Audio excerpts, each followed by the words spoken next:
من قبول شدم. I accepted. خب پس من قبول کردم چی میشه؟ قبول کردم، قبول شدم. قضیه چیه؟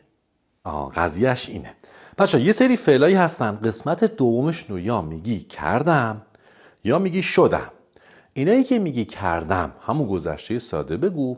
اینایی که میگی شدم was و حالت سوم. نگاه کن. قبول کردم I accepted. قبول شدم I was accepted. مثلا انتخاب کردم I chose. انتخاب شدم I was chosen.